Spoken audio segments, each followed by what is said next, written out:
Hi, I'm Chuck Cirino. I'm a film composer and producer, and I do other things in the film industry.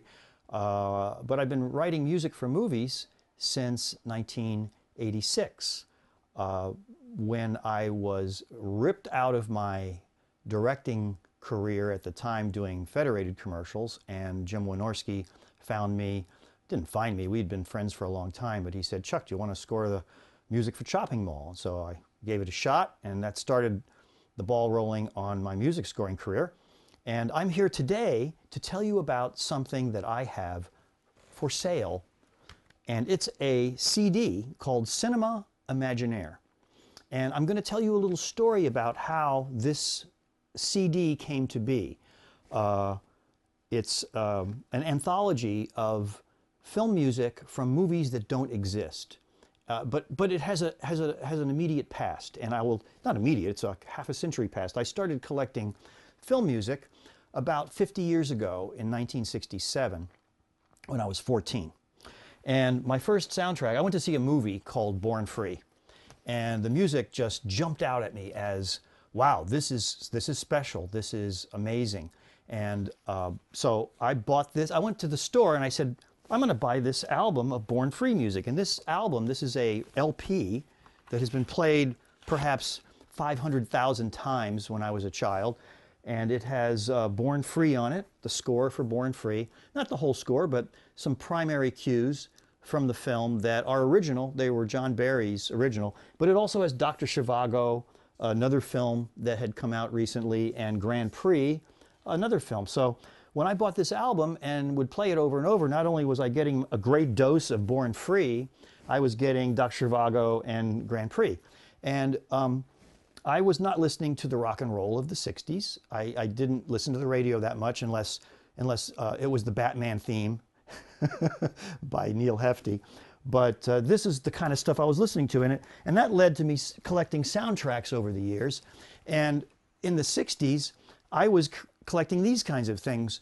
They used to market these soundtracks a little differently. You could, in some cases, buy the entire scores, but in many cases, they came out on these anthology albums.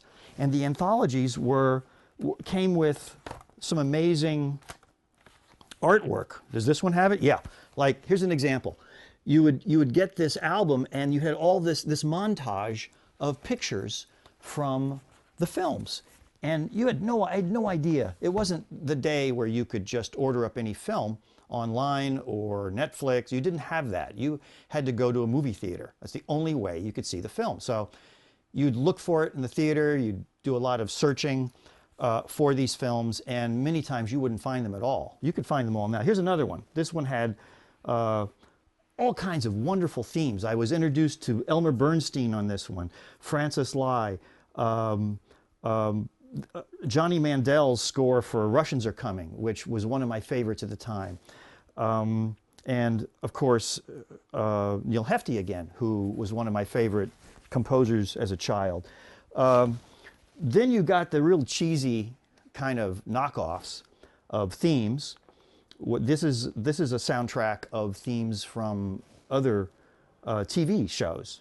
And Dick Dia did a wonderful job of covering them for those of us who wanted a collection of them at home. Even if they weren't exactly like the original, I was okay with this, right? Another example here of Guns of Navarone, which was a fabulous score. I love these themes, and that's the thing about these older films, is that they had distinctive themes that went with the action and the characters, so that if you walked into a movie back in the 60s, 70s, 80s, or 90s, you could probably tell who wrote the music before the credit came up, right? So those were the old days. It's not quite like that now. But here, this was a good one, because this was my introduction to Clint Eastwood. I didn't know who this guy was when I bought this album. I didn't know the good, the bad, and the ugly, but I was introduced to it like this, right? So what I did was, I had heard John Carpenter came out with film themes a couple of years ago for movies that didn't exist, and I said, wow, what if I did that? What if I wrote a bunch of themes for movies that didn't exist, but In addition to that, I would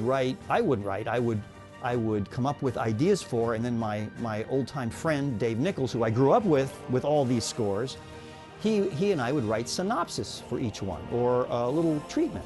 And so what we have here is Cinema Imaginaire. It's my own tribute to these, to this old kind of marketing idea of taking a lot of films from many different countries and styles and putting them on one album, and all of a sudden you get this wonderful mishmash of all these different themes. So that's what this is, Cinema Imaginaire, available for you to purchase and listen to. And oh, also inside this, let me show you. Inside, you have this wonderful sleeve. I will have to say, I designed all this in Photoshop. Ford Thaxton and Mark Banning at Dragon's Domain Records put this out. They took my artwork, and what you have here is each film, each movie has its own little synopsis of the story of these films that don't exist.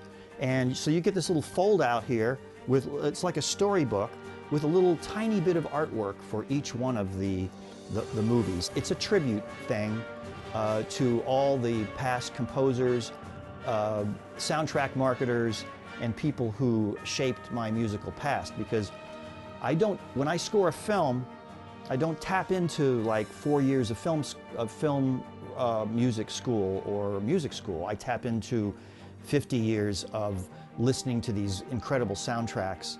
So if you get a chance, go to Dragon's Domain Records online and grab a copy, okay? Thank you very much.